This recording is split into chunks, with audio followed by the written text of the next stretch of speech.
তো নমস্কার বন্ধুরা, আবার একটি নতুন ভিডিও নিয়ে আপনাদের সামনে হাজির হয়ে গেলাম। তো আজকে আমরা এই ভিডিওটিতে দেখব যে আপনাদের যে বিনামূল্যে সামাজিক সুরক্ষা যোজনা রয়েছে বা সামাজিক সুরক্ষা যোজনা রয়েছে, তাদের যে এসএলও বা এজেন্ট রয়েছে, তেনারা যে অ্যাপ্লিকেশন করছে সেই অ্যাপ্লিকেশনটা রিজেক্ট হয়ে গেলে, তারা যদি কোনো অ্যাপ্লিকেশন রিজেক্ট হয়ে যায়, তো সে রিজেক্ট কিভাবে দেখবে তাদের অ্যাপ্লিকেশনটা রিজেক্ট হয়ে গেছে, সেটা আজকে এই ভিডিওতে আমি স্টেপ বাই স্টেপ আপনাদের দেখাতে চলেছি। তো এর জন্য যে বিনামূল্যে সামাজিক সুরক্ষা যোজনা অফিসিয়াল ওয়েবসাইটটি রয়েছে, সেই অফিসিয়াল ওয়েবসাইটে আপনারা চলে আসবেন। আর আরেকটা কথা বলে রাখছি, এখানে আপনারা কিন্তু এখন যে পোর্টাল রয়েছে 2.0 নতুন পোর্টালে, আজকে আমি নতুন পোর্টালে আপনাদেরকে দেখাবো যে কিভাবে আপনারা রিজেক্টেড লিস্টগুলো দেখবেন, কার কার ফর্ম রিজেক্ট হয়েছে সেইটা। তো ভিডিও শুরু করার আগে অবশ্যই বলে রাখছি, চ্যানেলে যদি আপনারা নতুন হয়ে থাকেন অবশ্যই চ্যানেলটিকে সাবস্ক্রাইব করতে ভুলবেন না, কারণ এই ধরনের রিলেটিভ ভিডিও আমি আমাদের চ্যানেলে ডেইলি নিয়ে এসে থাকি। তো বিনামূল্যে সামাজিক সুরক্ষা যোজনার অফিসিয়াল ওয়েবসাইটে আসার পর এখানে আপনারা সিম্পলি লগ ইন অপশনে ক্লিক করবেন। তো লগ ইন অপশনে ক্লিক করার পর আপনাদের যে 2.0 রয়েছে সেইটাতে আপনারা লগ ইন হয়ে যাবেন। তো এখানে দেখতে পাবেন যে log in for PF passbook and registration, এই দ্বিতীয় নম্বর অপশনটাতে ক্লিক করবেন। আপনারা প্রথমটাতে ক্লিক করবেন না, কারণ প্রথমটাতে ক্লিক করলে আপনাদের যে পুরাতন পোর্টালটি রয়েছে সেইটাতে লগ ইন হয়ে যাবে। তো লগ ইন হয়ে যাওয়ার সঙ্গে সঙ্গে দেখবেন যে আপনাদের সামনে এইরকম একটি ড্যাশবোর্ড ওপেন হবে। তো এই ড্যাশবোর্ডে আসার পর বেনিফিশিয়ারি রেজিস্ট্রেশন বলে একটি অপশন পাবেন। সিম্পলি আপনারা এই বেনিফিশিয়ারি রেজিস্ট্রেশনে আপনারা ক্লিক করবেন। তো বেনিফিশিয়ারি রেজিস্ট্রেশনে ক্লিক করবেন না, আপনারা অ্যাপ্লিকেশন লিস্ট বলে যে অপশনটি পাবেন, তৃতীয় নম্বর অপশনটি, সেটাতে আপনারা ক্লিক করবেন। তো ক্লিক করার সঙ্গে সঙ্গে আপনাদের সামনে এইরকম একটি ড্যাশবোর্ড ওপেন হবে যে আপনারা কোন ফর্ম দিয়েছিলেন। তো এখানে আপনারা দেখতে পারবেন যে দুই একটা হয়তো রিজেক্ট হয়ে গেলে আপনাদের সামনে শো করবে বা নাও করতে পারে। তো এর জন্য আপনারা যে স্ট্যাটাসটি রয়েছে, স্ট্যাটাসে আপনারা ক্লিক করবেন। ক্লিক করার সবার লাস্টে দেখবেন রিজেক্টেড বলে একটি অপশন পাবেন। সিম্পলি আপনারা রিজেক্টেডে ক্লিক করবেন। ক্লিকে করার পর সার্চ অপশনে ক্লিক করবেন আপনারা। তো সার্চ অপশনে ক্লিক করার পর দেখতে পাবেন এখানে যতগুলো রিজেক্টেড হয়েছিল, রিজেক্টেড লিস্ট রয়েছে, সবগুলোর নাম এখানে দেওয়া রয়েছে।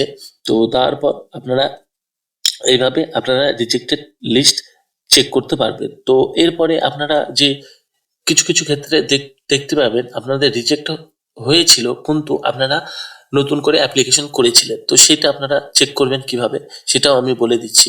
এখানে সিম্পলি যে কোনো একটা রিজেক্টেড বেনিফিশিয়ারিকে যে ভিউ অ্যাকশনের ঘরে ভিউ বাটনটি পাবেন, সেটাতে আপনারা ক্লিক করবেন। তো ক্লিক করার সঙ্গে সঙ্গে এখানে তাদের নাম যা যা রয়েছে ডিটেলস সবকিছু আপনাদের কাছে শো করবে। তারপর এখানে যে আধার নাম্বারটি পাবেন, সিম্পলি আপনারা আধার নাম্বারটিতে ক্লিক করবেন। তো আধার নাম্বারটিতে ক্লিক করার পর আপনাদের সার্চ বেনিফিশিয়ারি বলে একটি অপশন পাবেন, সেইটাতে আপনারা ক্লিক করবেন। তো ক্লিক করার পর এখানে দেখতে পাবেন যে ওয়ার্কার ক্যাটাগরি। তো আপনাদের যে ওয়ার্কার ক্যাটাগরি রয়েছে সেইটা আপনারা দেখে নেবেন। তো আদার্স ওয়ার্ক আমি সিলেক্ট করব। করার পর আপনাদের যে যে ডিস্ট্রিক্ট রয়েছে সেইটা সিলেক্ট করবেন। করার পর আপনাদের সাব ডিভিশন যা রয়েছে সাব ডিভিশনটি সিলেক্ট করে নেবেন। তো সাব ডিভিশন সিলেক্ট করার পর আপনাদের মিউনিসিপ্যালিটি না ব্লক রয়েছে সেইটা সিলেক্ট করবেন। করার পর search by SSN number, Aadhaar number, numeric, digital. তো আপনারা এখান থেকে কোনোটাই দেবেন না, শুধুমাত্র আধার নাম্বারটাই দিয়ে সার্চ করবেন। তো সিম্পলি আপনাদের যে আধার কার্ড নাম্বারটি রয়েছে সেই আধার নাম্বারটি আপনারা ওখান থেকে কপি করে নিয়ে আসার পর আধার নাম্বারটি এখানে পেস্ট করে দেবেন। পেস্ট করে তার সঙ্গে সঙ্গে আপনারা সার্চ বাটনে ক্লিক। তো দেখুন সার্চ বাটনে ক্লিক করার পর এখানে আপনাদের ডিটেলসটি শো করছে। এখানে দুটো নাম দেখাবে। তো একটা আপনার প্রথমে রিজেক্টেড হয়ে গিয়েছিল, কিন্তু পরে আপনি যদি অ্যাপ্লিকেশন করে থাকেন তো সেই অ্যাপ্লিকেশনটা অ্যাপ্রুভ এখানে হয়ে গেছে। তো আপনারা এখান থেকে দেখে নিতে পারবেন। তো এইভাবে আরো রয়েছে, কোনোটাই হয়নি। তো সেই ক্ষেত্রে সেইভাবে আপনারা প্রত্যেকটা বেনিফিশিয়ারিকে আপনারা চেক করে নিতে পারবেন, কারণ আগের পোর্টালে কতগুলো রিজেক্ট হয়েছিল, কি হয়েছিল সেগুলো দেওয়া ছিল না। নতুন পোর্টালে আপনারা আপডেট পেয়ে যাবেন। তো আমি এইরকম একটা বেনিফিশিয়ারিকে সার্চ করে দেখিয়ে দিচ্ছি যে তার একটা মাত্র ফর্মই আপনি ফিল আপ করেছিলেন বা আমি করেছিলাম, তো সেইটাই শুধুমাত্র রিজেক্ট হয়েছে। তো এখানে দেখতে পাবেন যে একটা অ্যাপ্লিকেশন রিজেক্ট হয়েছিল প্রথমে, তারপরে আবার অ্যাপ্লিকেশনটি হয়ে গেছে। তো হয়ে যাওয়ার পর এখানে পেন্ডিং দেখাচ্ছে, এখনো অ্যাপ্রুভ হয়নি। আপনারা চাইলে এখান থেকে দেখে নিতে পারবেন। তো আমি আর একটা আপনাদেরকে দেখিয়ে দিচ্ছি যে ফ্রেশ যে রিজেক্টেড হয়েছে কিন্তু এখনো পেন্ডিং বা অ্যাপ্রুভ কিছুই হয়নি, এইরকম একটি বেনিফিশিয়ারিকে আপনাদের সামনে আমি দেখিয়ে দিচ্ছি।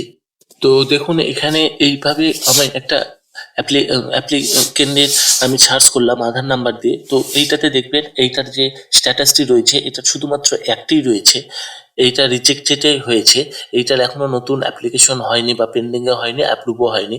এইরকম আপনি আপনার পোর্টালে এসএলও বা এজেন্ট রয়েছে তাদের অনেক পেয়ে যাবেন। সো সেই ফর্মগুলোকে আপনাকে দ্বিতীয়বার অ্যাপ্লিকেশন করতে লাগবে। তো কিভাবে অ্যাপ্লিকেশন করবেন আপনারা চাইলে আমাকে কমেন্ট করে জানাবেন, তো সেইটার ভিডিও আমি আপনাদেরকে বানিয়ে দেবো, আপনারা কমেন্টের মাধ্যমে আমাকে জানাবেন। তো এইভাবে আপনারা আপনাদের বেনিফিশিয়ারিকে সার্চ করতে পারবেন যে তার বেনিফিশিয়ারিটি অ্যাপ্রুভ হয়েছে কি হয়নি, বা রিজেক্ট লিস্টে কিভাবে তার নাম রয়েছে এবং তার পরে আপনারা কিভাবে চেক করবেন। তো আজকের ভিডিওটি ছিল এই পর্যন্তই। আমরা নেক্সট ভিডিও নিয়ে আপনাদের সামনে আবার হাজির হয়ে যাব। তো আপনারা এই ধরনের ভিডিও দেখতে চাইলে আমাকে অবশ্যই আমাদের যে চ্যানেলটি রয়েছে সে চ্যানেলটিকে সাবস্ক্রাইব করতে ভুলবেন না। আমরা নেক্সট ভিডিও নিয়ে আবার আপনাদের সামনে হাজির হয়ে যাব। ধন্যবাদ।